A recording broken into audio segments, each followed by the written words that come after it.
শিরোনামটা আপনারা শুনেছেন, ভারতের ভিসা, চীন সফর করিডোর এবং বিএনপি ক্ষমতায় থাকবে কতদিন। এই মুসলেকা সরকার, আপনারা জানেন যে চীন সফরে যাওয়ার কারণে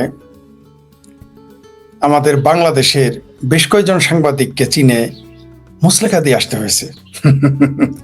সরকারটাই মুসলেকা, সুতরাং মুসলেকা তো দিতেই হবে। কি কারণে তারা মুসলেকা দিল? মানে এরা জানেই না যে এটা ভারত না, এটা আমেরিকা না, ওটা হচ্ছে চায়না। কোনো রকম ফাতরামি ওখানে চলবে না। আপনি ছবি তুলবেন, ভিডিও করবেন, চায়নাতে ওই ফাতরামি চলবে না। চায়না একটা একদলীয় দেশ, একদলীয় সরকার, সেখানে কোনো বিরোধী দল নেই। এই যে যারা ওইখানে ছবি তুলতে গিয়ে, ভিডিও করতে গিয়ে চীনের সরকারের কাছে মুসলেকা দিয়ে আসতে হয়েছে, মানে আকলটা দেখেন। একটা দেশে গেছে, সেই দেশের নিয়ম কানুন না জেনেই সাংবাদিক চলে গেছে। বুঝতে পারছেন তো বাংলাদেশের সাংবাদিকদের আকল।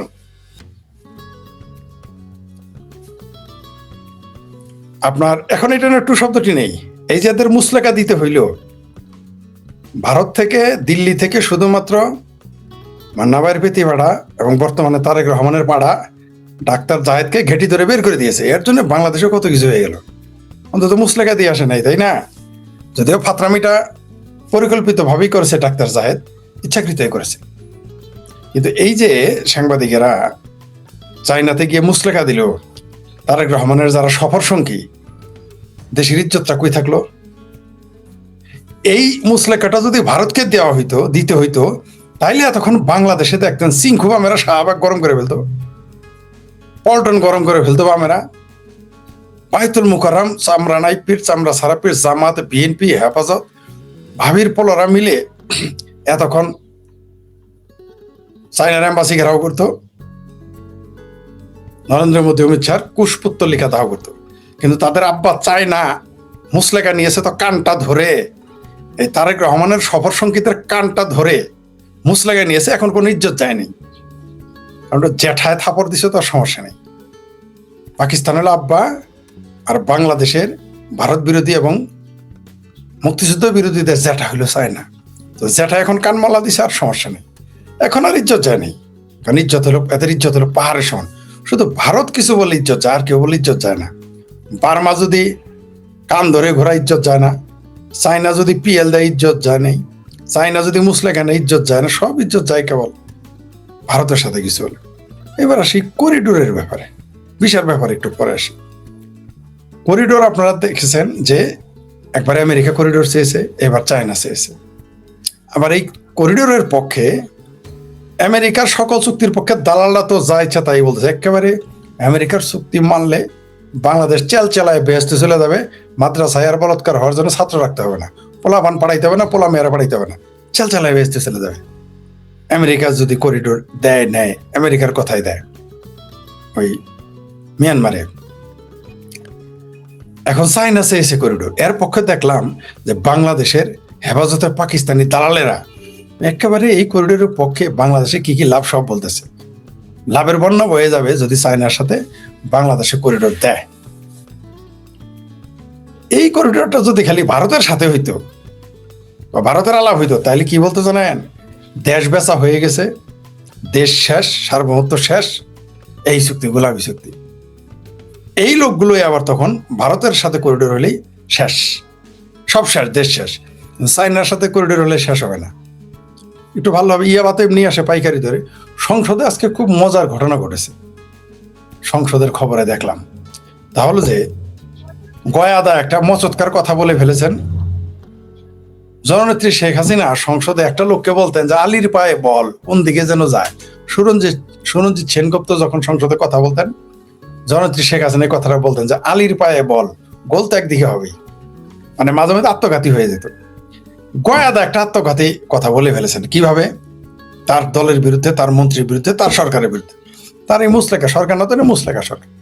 কি বলেছে গয়াদা? বলেছে আগে তো বদির বাড়ির উপর দিয়ে ইয়াবা আসতো, এখন তো বদি নাই,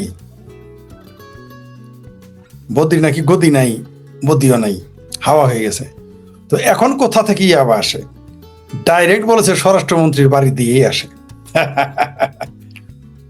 আত্মঘাতী গোল করে ফেলছে আমাদের গয়েদা।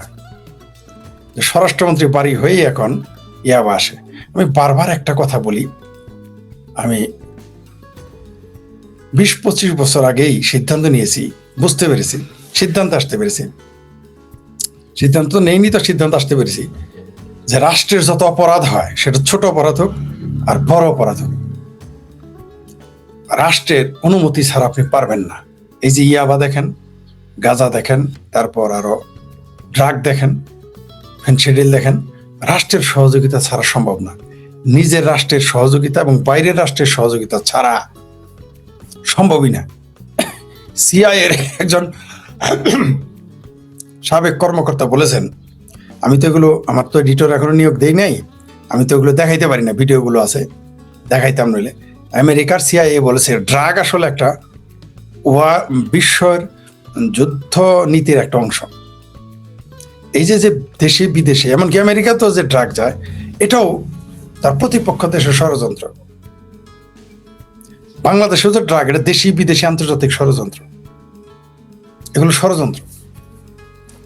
আপনি কিভাবে ড্রাগ আনবেন? বস্তায় বস্তায় টনাটন কি করে সম্ভব রাষ্ট্রের অনুমতি ছাড়া?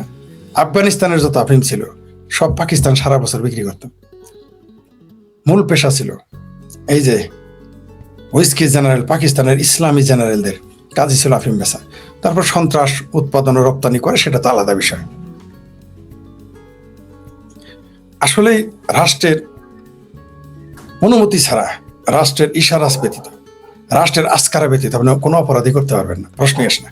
যেমন মা বাবার আস্কারা ছাড়া কোনো সন্তান জুয়া খেলতে পারে না, ড্রাগ এডিক্ট হইতে পারে না। যদি কেউ বলে যে তার সন্তান জুয়া খেলে সে জানে না, যদি বলে তার ছেলে গাঁজা খায় সে জানে না, যদি বলে তার ছেলে ইয়াবা খায় জানে না, যদি বলে তার ছেলে আফিম খায় জানে না, যদি বলে তার ছেলে ফেনসিডিল খায় তার পরিবার জানে না, যদি বলে তার পরিবার কিছু জানে না। ঠাড়া মারা মিথ্যা কথা। আমি দায়িত্ব নিয়ে বললাম, আমি আমার জেলার, এমনকি যার ছেলে ড্রাগ বেচে তার বাবা জানে না, তার পরিবার জানে না, ঠাড়া মারা মিথ্যা কথা। আমি আমার জেলার, মানে জামালপুর জেলার যারা ড্রাগ বিক্রি করে এবং খায়, গ্রহণ করে, আমি তাদের উপর আজ থেকে 20 বছর আগে গবেষণা করেছি। সেটা যত বড় ক্ষমতাধর হোক আর একেবারে ছেঁচকা ড্রাগ ডিলার হোক আর বিক্রেতা হোক আর খাদক হোক, তার পরিবার জানে, তার গ্রামের মাতাব্বর জানে, এলাকার মেয়র জানে, কাউন্সিলর জানে, চেয়ারম্যান জানে, মেম্বার জানে, থানা জানে, তার মা বাবাও জানে কে ড্রাগ খায়, কে ড্রাগ বেচে। কেউ যদি বলে যে জুয়ার ডিলার, যারা এখন এই যে ক্রিকেটের জুয়ার ডিলার হয়েছে, কে জানে না? প্রত্যেকেই জানে। আমার জেলায় কারা এটা করে আমি জানি। আমার জেলার প্রত্যেকটা যারা করে, তাদের গ্রামের, শহরের, উপশহরের প্রত্যেকটা গলির পোলাপান 10 বছরের বাচ্চারা জিজ্ঞেস করেন, বলে দিবে। আর এখন যদি বলেন থানা জানে না, রাষ্ট্র জানে না, এলাকার মেয়র জানে না, চেয়ারম্যান জানে না, এমপি জানে না, মন্ত্রী জানে না, ঠাড়া পড়া মিথ্যা কথা। আমার এলাকার যেগুলো লোক ড্রাগ বেচে, মানে গাঁজা, ইয়াবা, ফেনসিডিল এবং আর অন্যান্য যত কিছু আছে, সব পরিবারে জানে, সবাই জানে, বাপ মা জানে। তাদের বাপ মারা এখন কেউ বলবে, কিন্তু যারা আবার খায় তাদের বাপ মা কি বলবে জানেন? আমার পোলাটারে আমাকে নষ্ট করে দিল গো ফরিদ, তুমি কি জানো? আমার পোলাটারে আমাকে নষ্ট করলো, আমার ভাইস্তাটারে আমাকে নষ্ট করলো, আমার ভাগ্নাটারে আমাকে নষ্ট করলো। তার যে পোলা নষ্ট হলো এটা সে বলবে না, তার যে ভাগ্না নষ্ট হলো বলবে না, তারা জানে বলবে না, তারা কিন্তু কন্ট্রোলে রাখতে পারেনি। তারপরেও সবচেয়ে বড় যেটা সমস্যা, রাষ্ট্র নিজেই এগুলো পৃষ্ঠপোষকতা করে। সিআইএর সাবেক একজন এজেন্ট এই কথা বলেছে। আমি এডিটর নাই, আমি বললাম দেখাইতে পারি না, ভিডিওটা আমার কাছে আছে। আমি হয়তো সম্ভবত আগামী সপ্তাহে হয়তো আমার এডিটর নিয়োগ দেওয়া হবে, বা তা নইলে অক্টোবর থেকে তো শুরু করবোই প্রফেশনালি। যদি আমি 1 তারিখের থেকে নিয়োগ দেওয়ার সম্ভাবনা আছে, তাহলে হয়তো তখন আপনাদের আমি অনেক কিছুই দেখাতে পারবো।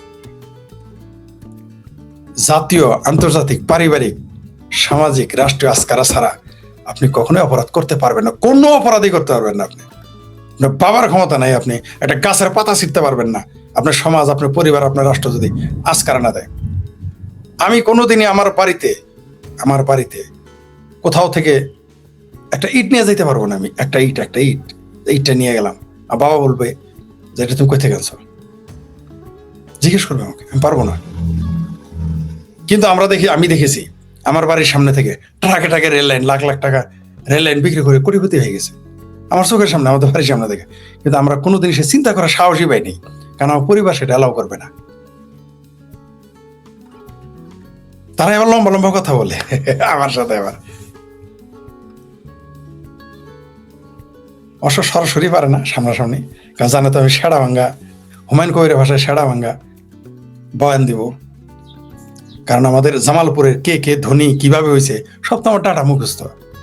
কার বাপ কি করতো, কার দাদা কি করতো, কে কিভাবে ধনী হয়েছে, কার বাড়ি যার বাপ দাদার পায়ের স্যান্ডেল ছিল না তার বাপে কিভাবে শো পড়লো, যার বাপের একটা শার্ট ছিল না সে কিভাবে পাঁচতলা বাড়ি, এগুলো তো সবাই আমি জানি, সবাইকে চিনি আমি।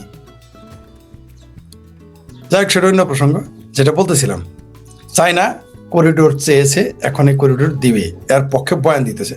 আমি দোয়া করতেছি করিডোর দেও না শোনা, চায়নারে করিডোর দাও, অথবা আমিও দোয়া করতেছি আমেরিকারে করিডোর দাও। তারেক রহমানের মুরদেই গোলাবে না কাউকে করিডোর দেওয়া। সে চায়নাকেও করিডোর দিতে পারবে না, আমেরিকাকেও দিতে পারবে না, ভারতকে তো দিবেই না। এই সরকার তাহলে টিকবে না।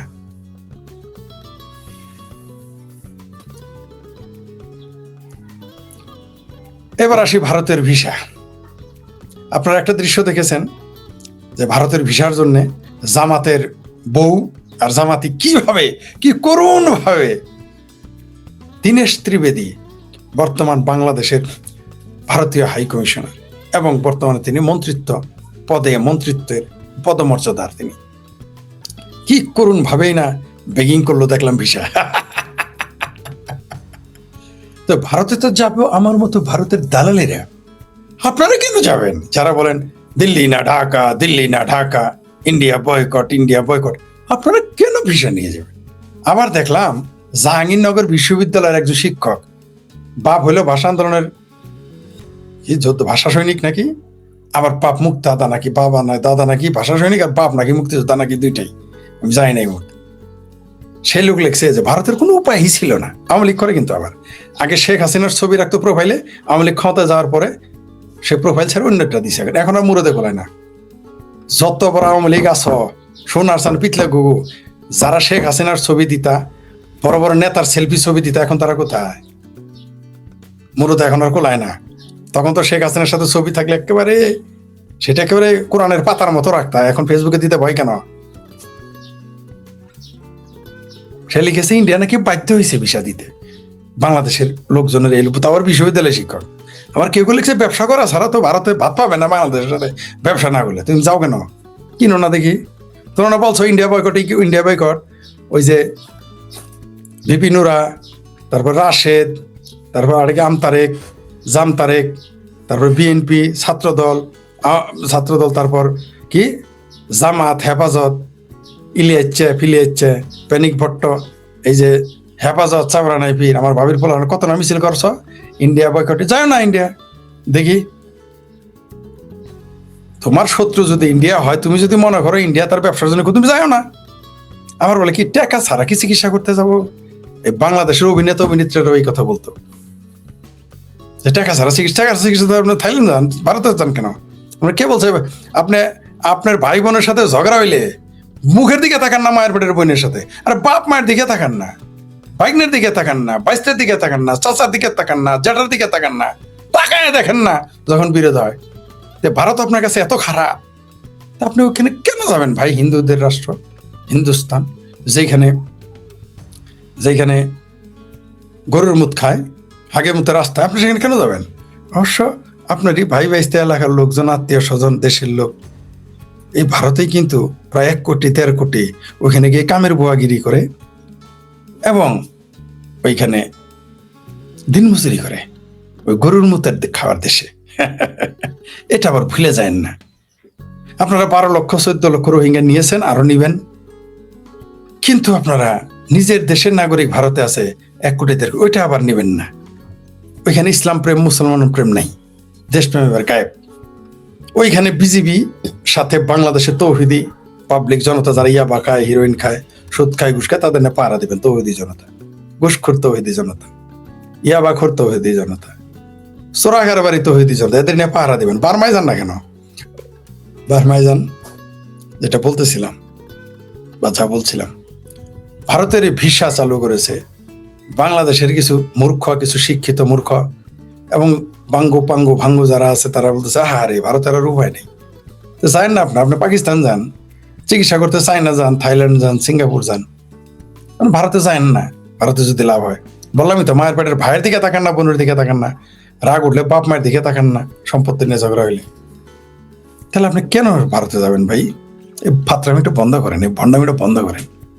চা পাহাড় করতে যায় না, ভারত ছাড়া চলতে পারবেন না। এই যে আজকে থেকে ভিসা, কালকে থেকে ভিসা পাবেন, আমি জানি যে কিভাবে আপনারা পাইকারি হারে যাবেন। তো এখানে তো আমার মতো ভারতের দালাল, নরেন্দ্র মোদী দালাল, আওয়ামী লীগের দোসর, শেখ হাসিনার দোসর, আওয়ামী লীগের নেতারা। আপনারা কেন যাবেন ভাই? আপনারা কেন যাবেন ভারতে? আপনার পাকিস্তান তো আপনাদের এখন জাত ভাই, ভিসা লাগে না। তারপর 501 মৌলবী আফগানিস্তান থেকে ঘুরে আসলো, তার ভিসাই লাগলো না। দুবাই থেকে আসলো, গেল, মধুপুরের পিসাব গেল, ভিসাই লাগলো না, ছিল লাগে না তাদের। কেমনি জানি করে এরকম। কালকে দেখলাম এক নায়ক এরকম করলো ভারতের, তাদের ভিসাই লাগে না। বুঝতে পারছেন? শুনেন, দুইখান কথা বলি। ভারতের ভিসা ছাড়া আপনারা চলতে পারবেন না। ভারতের সীমান্তে চোরাকার বাড়ি ছাড়া আপনারা চলতে পারবেন না। বাংলাদেশের 1 কোটি মানুষ ডাইরেক্ট চোরাকার বাড়ির উপরে নির্ভর করে, কমপক্ষে 1 কোটি লোক। এরা বাংলাদেশ এটা খায় না, সরাসরি ভারতের উপর নির্ভর করে। ভারত ছাড়া চলতে পারবেন না, চাপা যতই মারেন। আপনি 14 বিমান ছাড়া 1400 বিমান, 2400 বিমান কিনেন, চায়না কেন, আমেরিকা থেকে মানেন। আপনি ভারতের একটা চুল সোজা করার ক্ষমতা আমাদের নাই, চাপা যতই মারেন। করিডোর দেন চায়নারে, না করছে কারা? করিডোর দেন, আমেরিকারে দেন, গাড়ি তো দিয়ে দিচ্ছেন, দিয়ে দেন, করিডোর দেন দেখি। দেন না, আপনি না করছে দেন। এখন আর গোলামি না, আমেরিকারে করিডোর দিলে গোলামি হয় না। তারপর চায়নারে করিডোর দিলে গোলামি হয় না। এইবার ক্ষমতায় কতদিন থাকবেন আপনারা? করিডোর দেন বা না দেন, জননেত্রী শেখ হাসিনা কিন্তু ঘোষণা দিয়েছে, আমি ডিসেম্বরে আসতেছি, এই বছরই আসবো। সিংহুয়াম আর জামাতিরা দিকে হাইরে ফালাফালে এই কথা নিয়ে। এই সিংহুয়াম আর জামাতিরা কিন্তু বলতো, বিএনপিরা কিন্তু বলতো, ছাত্রদল কিন্তু বলতো যে পুলিশ ছাড়া আইসা দেয়। তো সিংহুয়াম, আপনারা কিন্তু আর্মি ছাড়া রাস্তায় নামতে পারতেছেন না। জামাতিরা, আপনারা কিন্তু আর্মি ছাড়া চলতে পারেন না। বলছিলাম না যে ডিসেম্বরের পরে সেনাবাহিনী ঘুম আরাম করে ফেলামো, বলছিলাম কিনা? 2 মাস আগেই বলছিলাম। মানে যেদিন তারা ঘোষণা দিছে সেনাবাহিনী নিয়ে নিবে, তার 15 দিন আগে থেকে বলা শুরু করছে, ডিসেম্বরের মধ্যে যদি সেনাবাহিনী বেড়াগায় ফিরে না যায়, সেনাবাহিনী ঘুম আরাম করে ফেলবো বাংলাদেশে। ফাতরামি বন্ধ করে দেবো। কিভাবে মিশনে যায় সেটা আমরা দেখব। এইভাবে বাংলাদেশে রাজনীতিকে ধ্বংস করে, গণতন্ত্রকে ধ্বংস করে, এই বাংলাদেশের মোল্লার মিলিটারি কিভাবে টিকে থাকে আমরা দেখব। আমরাই দেখে নিব। আর তো শেখ হাসিনা ঘোষণা দিয়ে ফেলেছেন তিনি এই বছরই ফিরবেন। এই ঘোষণা আর কি মনে করেন না? উনি যদি এটা এমনিও বলে থাকে, এটা আর কি মনে করেন না? এই বক্তব্য বাংলাদেশের মুক্তিযুদ্ধের পক্ষের শক্তি এবং যারা আওয়ামী লীগ করে তাদের জন্য টনিক হিসেবে কাজ করবে। ওই সিংহুয়ামের 200 লোক আর জামাতের 2-3% মিলে যে ফাত্রামি সারা দেশে শুরু করছেন, ওই নয়া জামাতের আমির ওয়াকারের কান্দে চইরা, ওয়াকারের গোয়া কিন্তু খালে আর বিলে চলে যাবে ডিসেম্বরের পরে থেকে। আমি শেখপুরে বলে দিলাম আপনাদের, বলেছি তো যে ডিসেম্বরের পরে মিশন বন্ধ করাবো যদি বাংলাদেশের মিলিটারিরা এই ফাত্রামি বন্ধ না করে, সোজা করে ফেলাবো। একবার বলি নাই, বারবার বলতেছি। এর আগেও বলেছি, কয়েকদিন আগেও বলেছি, আবার বললাম। খেলা ডিসেম্বর থেকে আমরা দেখাবো। সেনাবাহিনীকে ব্যারাকে যাইতে হবেই। না আমেরিকা, না রাশিয়া, না চায়না কোনোভাবেই এই সেনাবাহিনীকে, যতই ফাত্রামি, সেনাবাহিনী ডিসেম্বরের পরে বাংলাদেশে থাকলে বহু কিছু করে যাবে। আর সেনাবাহিনী যখন ব্যারাকে ফিরে যাবে, আমার ভাবির পোলারা, বিএনপি জামাত, পাবলিকের উষ্টাইম নিয়ে খাওয়া শুরু করবে। এই যে যত মর্দগিরি দেখেন না আপনারা, আমরা জানি আপনাদের মর্দগিরি কোথায়। কারণ খুঁড়ার জোরে পাঠা কোথায়। আওয়ামী লীগ কিন্তু আর্মি ছাড়া চলতে পারবে, আপনারা কিন্তু পারবেন না। আওয়ামী লীগ পুলিশ ছাড়া চলতে পারবে, আপনারা কিন্তু পারবেন না। আওয়ামী লীগ যে পুলিশ ছাড়া আর্মি ছাড়া চলে, এখন দেখতেছেন না যে নিষিদ্ধ করে আপনাদের ঘুম আরাম হয়ে যায়। 23শে জুন আপনারা কেবলমাত্র নেটো বাহিনী আনা বিমান বাহিনী আনা বন্ধ রাখছিলেন, আর সবই মাঠে নামাই দিছিলেন। বাংলাদেশ বিমান বাহিনী আর নেটও আনেন নাই, বিদেশ থেকে হায়ার করে আনেন নাই। এছাড়া তো সবই করেছেন। ঠেকাতে পারবেন? পারবেন না, পারবেন না। ডিসেম্বরের মধ্যে ওয়াকারকে ফিরে যেতেই হবে। ওই যতই খোঁচা খোঁচা দাঁড়িয়ে রেখে জামাতি হও মিস্টার ওয়াকার, বাংলাদেশের গণতন্ত্র ধ্বংস করার দায় আবার তোমাকে নিতে হবে। মিস্টার ওয়াকার, মিস্টার মিলিটারি, আমিরে মিলিটারি, তোমাকে দায়ভার নিতেই হবে। তুমি যে বাংলাদেশের সংবিধানকে ধ্বংস করেছ, তুমি যে বাংলাদেশের মুক্তিযুদ্ধের চেতনাকে ধ্বংস করেছ, ওয়াকার তোমাকে দায় নিতেই হবে। তুমি মনে করো না তোমার হাতে বন্দুক থাকে বলেই তুমি বঙ্গের শেড হয়ে গেছো। এটা গণতান্ত্রিক রাষ্ট্র। এই দেশের মুক্তিযুদ্ধ হয়েছে পাকিস্তানের মতো, পাক হানাদার বাহিনীর মতো একটি প্রশিক্ষিত সংগঠনকে পরাজিত করে বাংলাদেশের সৃষ্টি হয়েছে। তুমি ওয়াকার যদি মনে করো যে আমেরিকার কাঁধে চড়ে তুমি বহু কিছু করতে পারবা, কিছুই করতে পারবে না। তোমার বহু ভণ্ডামি করছো, বহুত পাত্রামি তুমি ওয়াকার। অনেকে আবার বলে তুমি করে বলো, কে সে? সেই বাংলাদেশের কে? সে বাংলাদেশের একটা সচিব পর্যায়ের লোক। এই মোল্লার মিলিটারি ভয় থেকে ফিরে আসেন। এই মোল্লাদের ভয় পাইছেন বলে একদিকে বেহেশতে হারানের ভয়, মোল্লাদের ভয় পাইছেন, তার জন্য কিন্তু বাংলাদেশের এই ক্ষতি। আর মিলিটারিকে ভয় পাইছেন বলে কি করতে পারবে তারা? এই যে প্রতিদিন মরার চাইতে, প্রতিদিন 10-12 জন মরার চাইতে একবারে নেমে যান মাঠে, দেখি সেনাবাহিনী কি করে। এই বাংলাদেশের সেনাবাহিনী পালায় নাই 90-এ,